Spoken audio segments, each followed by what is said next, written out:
Activate Your Introvert, the weekly show to help leaders build performance by understanding introversion.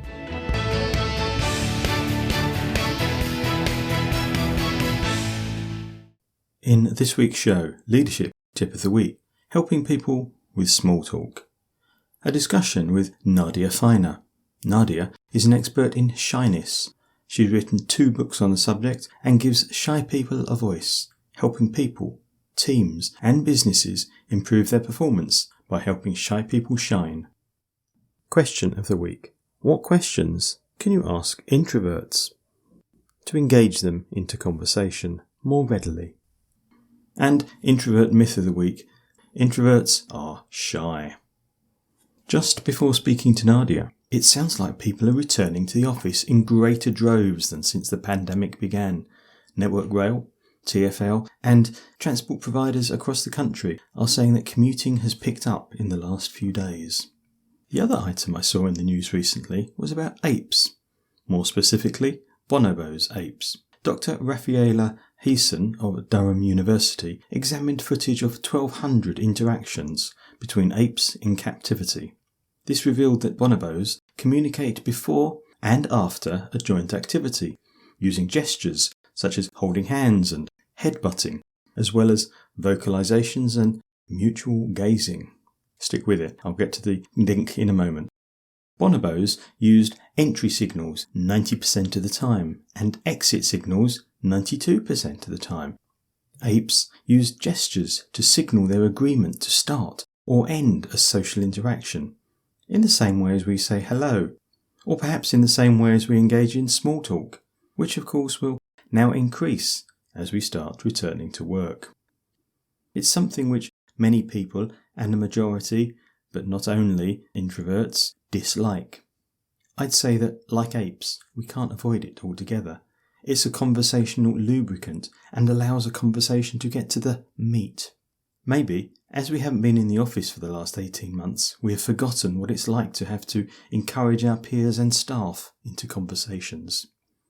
If you're extroverted, you may find it hard to encourage introverts into a conversation. So here's 3 tips. And if you want to download a short book on the subject to help you understand in more detail, it's in the show notes.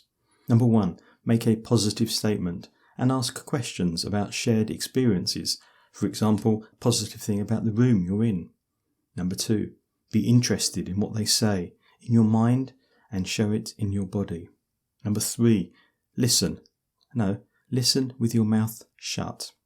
And number 4, and yes, I know I only said 3, don't interrogate. Ask questions that come to you, not the ones that you've pre-planned.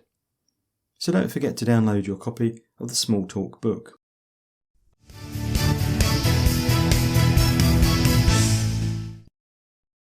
What would you like to know about introversion in business?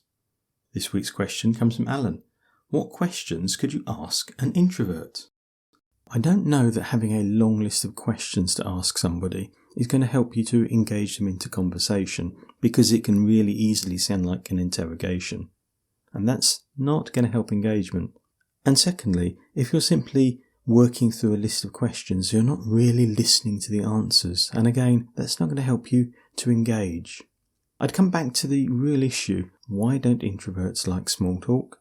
Because they find it impersonal, because they don't like irrelevant chat. So make the questions interesting, make them things that the other person can answer without feeling awkward, and make them meaningful questions. Here's a couple of examples that might help. How about, what's the best thing that happened to you during the pandemic? It's relevant, it's positive, and it gives them a chance to choose something which was important to them. How about, what is the most important thing I should know about you? It might not be the first question to ask somebody, but can very quickly move out of small talk and into deeper stuff. It's good at getting to know, but it allows the introvert to choose the level of their answer, so it's not too intrusive. What about you most surprises people when they learn it?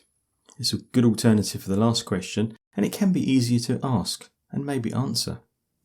And my other one that I quite like, what is a childhood memory you hope you will never forget? Again, it's positive, it's person-centred, and importantly, allows them to ask about you. If you want some more great questions, look on the show notes. But what question would you like answered on the show? Whether you want to be on the show or just have your question answered like Alan did, go to activateyourintrovert.co.uk where there's a box for you to ask your question. You could also follow on Facebook. In fact, add what questions you think are good on the Facebook show page, Activate Your Introvert. Now it's time to chat with Nadia.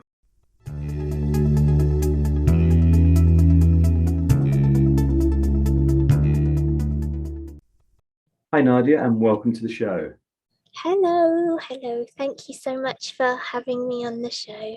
It's great to finally speak. It's taken a while to arrange. Just before we get into this whole discussion about are shy people broken, the difference between shy and introversion, and what leaders should do about helping shy people, can I just start off with one simple question? Are you an introvert or an extrovert?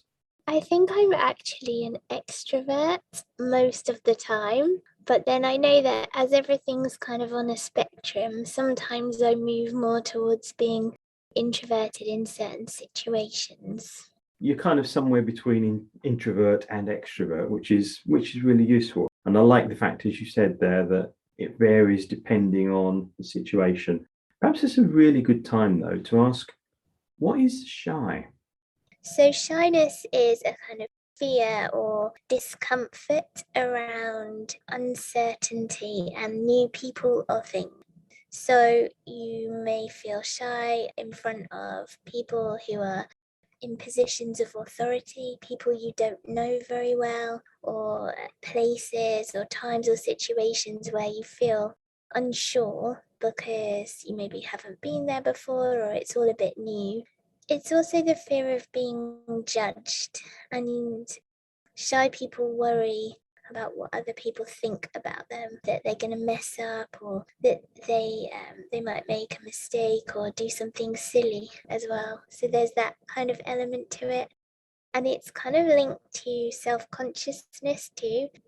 When you're shy, you don't like being the center of attention. You don't like people looking at you or watching you do something. So lots of similarities, but also a lot of difference to introversion, which, as I always say to people, is very much about energy and how you like or prefer to be with alone or with other people. You know, we can talk about some other elements, but shyness quite different in that sense. Although I guess many shy people are introverted, but interestingly, you started off by saying you are shy and you are extroverted. Mm-hmm. How does that feel, Nadia? Because that's something which, when I'm talking about introversion, most people go, no, you can't be shy and extroverted. So tell us a bit about that. I think, like you said, there's an overlap. So I see that introversion and shyness are like cousins in some ways. So a lot of shy people will be introverts, but then some shy people will be extroverts. I guess if there's a Venn diagram, there's a shaded area in the middle which covers both. I'm fairly extroverted, I would say. I like being around other people. I find it fun. I find it energizing to talk to others. The trouble is when you're a shy extrovert, you want to maybe be having fun at the party with other people, but you feel a bit self-conscious or unsure and you worry about being judged or messing up and you don't like people looking at you. So there's a kind of conflict there, which I is interesting and annoying. Yeah, I can imagine. And I guess, like with introversion, there's a scale. You could be very shy or mildly shy. So that Yeah. fear would be stronger or weaker in different people. Wow, okay. Now, you make a great statement about shy people. Shy people do not need fixing. We don't need to change who we are. And on your website, as it says, but in a world filled with noise and hot air, we need to embrace who we are, stop hiding and start speaking up. What are the main reasons for business leaders and managers to listen more to shy people? If you think about the fact in the UK, it's 57% of people are shy and around 20% are like pretty shy. That's a lot of people. So in any organization, there's a big chunk of people who are not sharing their ideas, they're not speaking up in meetings, they're perhaps not putting themselves forward for opportunities. They're maybe not stepping up and taking part, giving presentations or doing public speaking. So I would say that every organization is sitting on a kind of silent potential of people who they've employed who are not kind of working perhaps at their full potential, and who organizations could get more out. And I feel like that's a shame, not just for British organizations or any organizations or businesses, but it's a shame for the economy and it's a shame for people. Huge. Very much, again, very much like the introversion thing, I guess, where I see many introverts not necessarily joining in as much as they can do and giving as much contribution as they can. Therefore, shy people, from what you're saying, are not contributing to productivity as much as they might if the leaders and managers understood them more. Yeah. So what gets in the way? What gets in the way of leaders understanding shy people? I think that often managers look at someone who's not contributing and think perhaps they're not interested, or they've got nothing to say, or that they're disengaged or distracted or a bit aloof in some ways. It's misunderstood. And I think that the fact that we don't talk about shyness, I know I'm one of the only people out there, maybe even in the world, who's talking about shyness. And that, I think, is because of the nature of shyness. We don't really talk about things very often.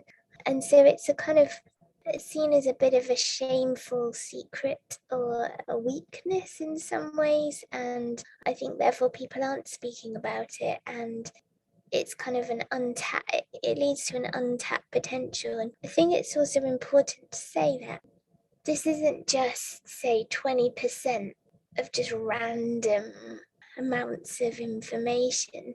People who are shy are deep thinkers, they're creative, they good at problem solving, they're empathetic, they pay close attention to detail, they listen really carefully. And so you've not just got any amount of random information that's just not being spoken. This is good stuff which is not being shared.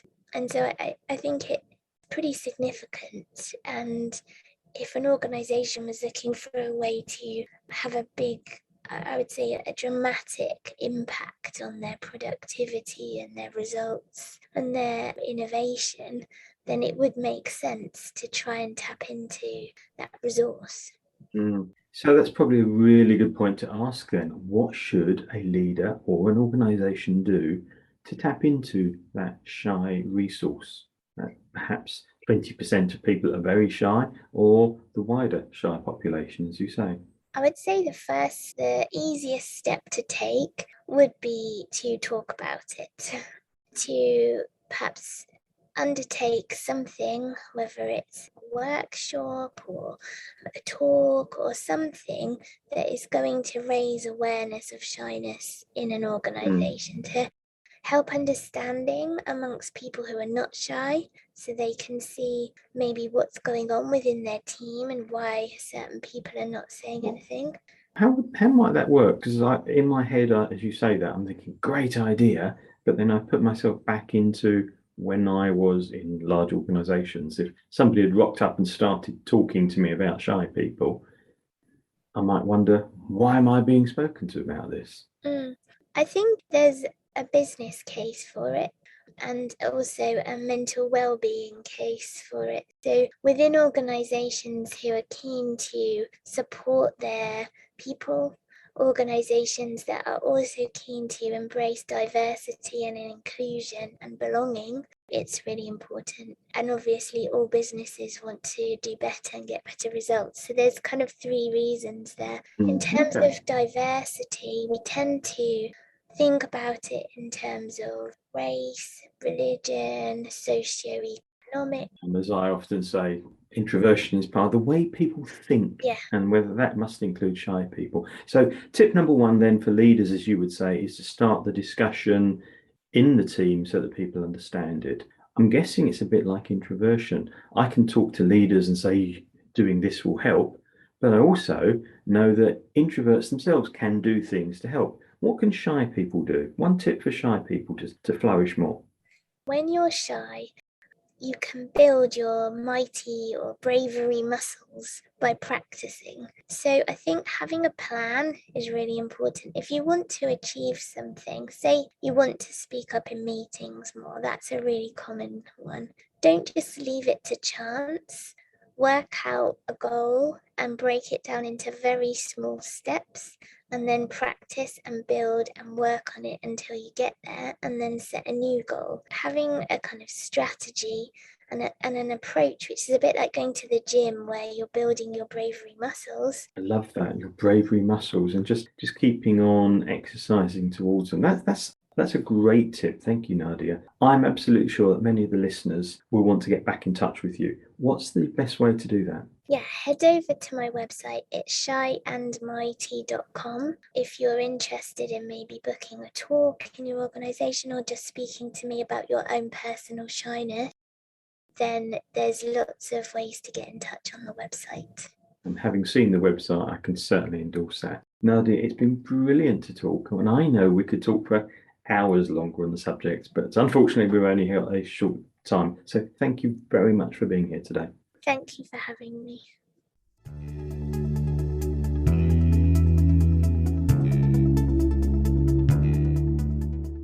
And now it's time for Introvert Myth of the Week. Those crazy stories that I hear and you hear that some people actually believe.